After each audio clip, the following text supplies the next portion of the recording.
옛날 옛적 대전 근처에는 아름다운 금강이 흐르고 있었다. 그 강 근처에 자리한 한 마을 사람들은 강의 풍요로운 자원을 이용하여 농사짓고 물고기를 잡으며 평화롭게 살아가고 있었다. 하지만 이 마을 사람들에게는 알려지지 않은 비밀이 하나 있었으니 그들은 매년 음력 초하루 백룡에게 제사를 지내며 평화를 유지하고 있었다. 백룡은 금강의 수호신으로 여러 세대 전에 이 마을에 나타났다고 전해진다.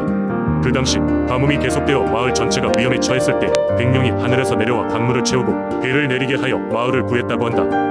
이에 감사한 마을 사람들은 매년 백룡의 은혜에 감사하며 정성껏 제사를 지내기 시작했다. 그러던 어느 해 마을의 제사 준비를 담당하던 마을 어르신의 몸에 백룡이 나타나 천도복숭아 열매가 보이면 그 열매로 제사를 지내면 큰 복이 있을 것이다 라고 말한다. 꿈에서 깬 어르신은 꿈 이야기를 마을 사람들에게 전하고 모두들 백룡의 말씀을 따라 천도복숭아 열매를 찾아 나서기 시작했다. 하지만 몇 달이 지나도록 그런 열매를 찾을 수 없었다. 그러던 어느 날 마을의 소년 중 한 명이 금강가를 산책하다가 강변의 큰 바위 근처에 핀 신비로운 나무를 발견했다. 그 나무에는 황금빛에 가까운 찬란한 빛을 발하는 천도복숭아가 열려 있었다.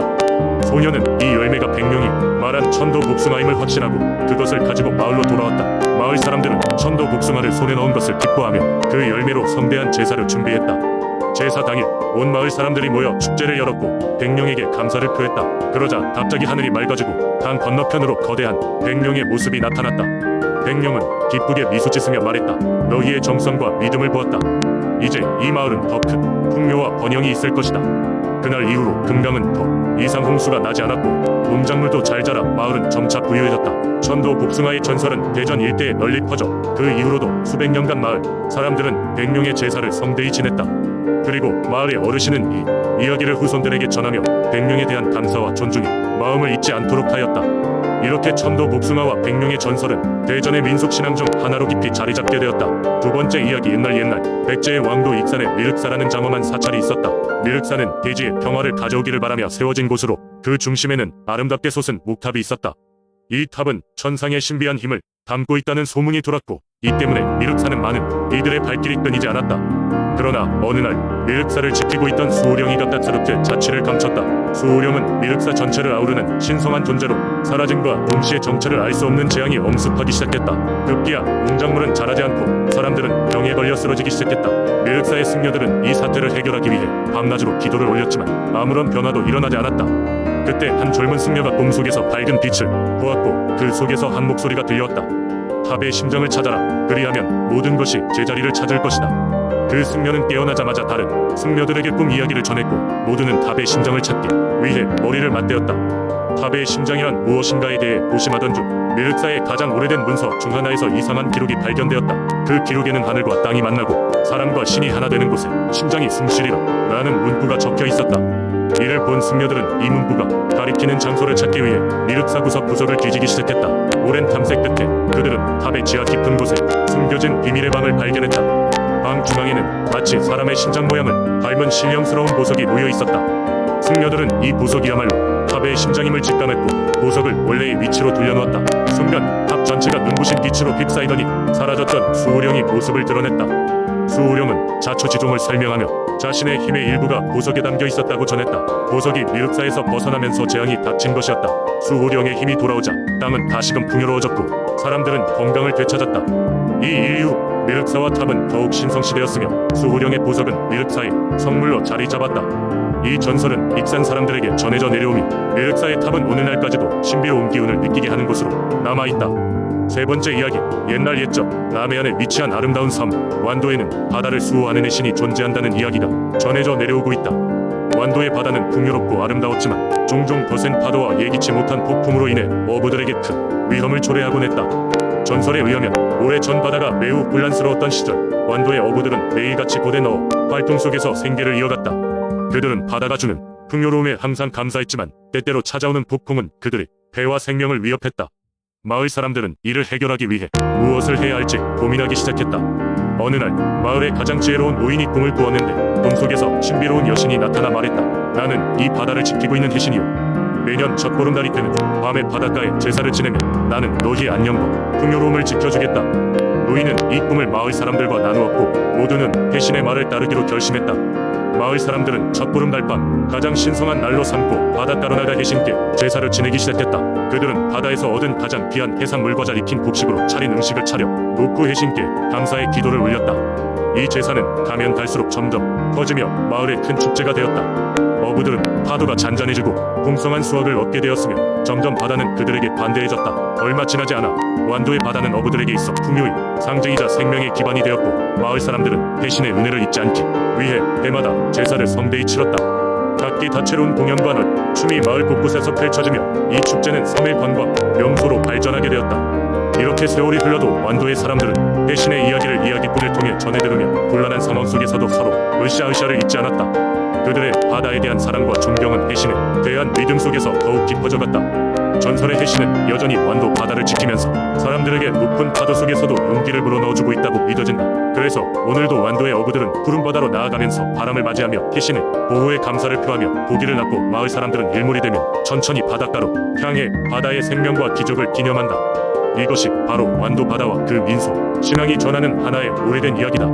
네 번째 이야기, 옛날 옛적 성남의 깊은 산속에는 신비로운 두 쌍둥이 별이 있었다고 전해진다. 이 쌍둥이 별은 태어나면서부터 서로의 영혼을 나누어 갖고 있어 항상 함께 있어야만 온전한 힘을 발휘할 수 있었다.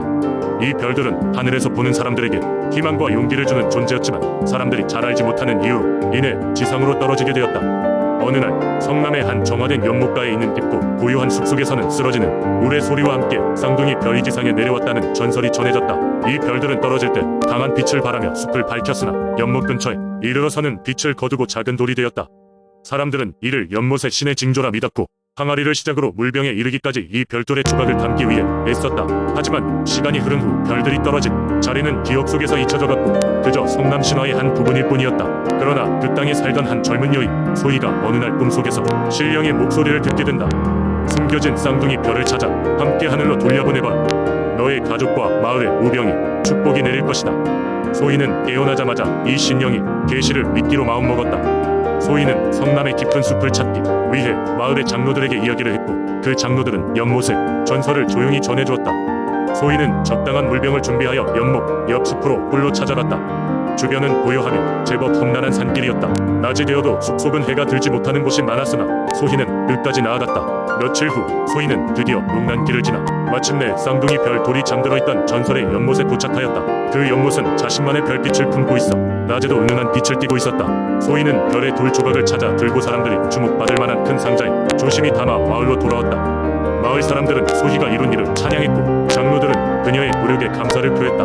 그리고 소희는 약속대로 하늘을 향해 신성한 기도를 올렸다. 기도가 끝난 후 하늘은 갑자기 환하게 밝아졌고 두 쌍둥이 별은 하늘 위로 올라갔다. 그날 밤 마을 사람들은 밤 하늘을 올려다보며 더욱 빛나는 쌍둥이 별을 보았다고 전한다. 이후 성남 마을에는 수많은 동안 풍년과 함께 행복한 시대가 이어졌고 소희는 마을의 계모로 초원받았다. 쌍둥이 별의 전설은 이렇게 성남을 번영으로 이끈 전설로 남아 지금도 사람들의 신앙을 이끌고 있다. 다섯 번째 이야기, 옛날 옛적 전라남도 장성군에는 백마산이라는 신비로운 산이 있었다. 이 산은 한때 푸르고 너른 들판과 울창한 숲으로 가득했으며 사람들에게 풍요를 안겨주는 생명의 원천이었다. 하지만 백마산은 그저 아름다운 자 영경관으로만 유명한 것이 아니었다. 마을 사람들은 이 산을 수호하는 신비로운 존재가 있다고 믿었고 그 존재를 백마신이라고 불렀다. 백마신은 고대부터 전해져 내려오는 수호신으로 하늘을 나는 하얀 말에 형상을 하고 있었다고 전해진다. 이 말은 장성의 주민들에게 특별한 보호를 제공했으며 가뭄과 홍수가 오면 백마신이 등장하여 마을을 지켜주었다고 한다. 마을 사람들은 백마신이 산을 내려와 마을을 지날 때마다 신성한 존재인 그를 보길 원했지만 백마신은 자신을 쉽게 드러내지 않았다. 1년에 딱 한 번 백마산 꼭대기에서 백마제라는 축제가 열렸다. 백마제는 백마신을 기리는 행사로 마을 사람들은 산신에게 감사의 마음을 전하며 풍작을 기원하는 장엄한 제사를 지냈다.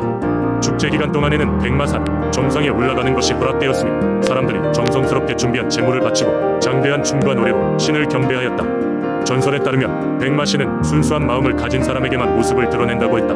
많은 사람들이 신에게 감사를 전하고자 최선을 다하였지만 백마신의 모습은 쉽사리 드러나지 않았다. 하지만 어느 해 마을에 살던 착하고 마음씨 고운 소녀가 있었다. 그녀는 어렸을 때부터 백마신의 이야기를 들으며 자라왔고 항상 백마신을 만나고 싶다는 꿈을 가지고 있었다. 백마제 날 소녀는 진심으로 소원을 빌며 산 정상으로 올랐다. 그녀는 백마신이 자신을 도와주길 간절히 바랐다.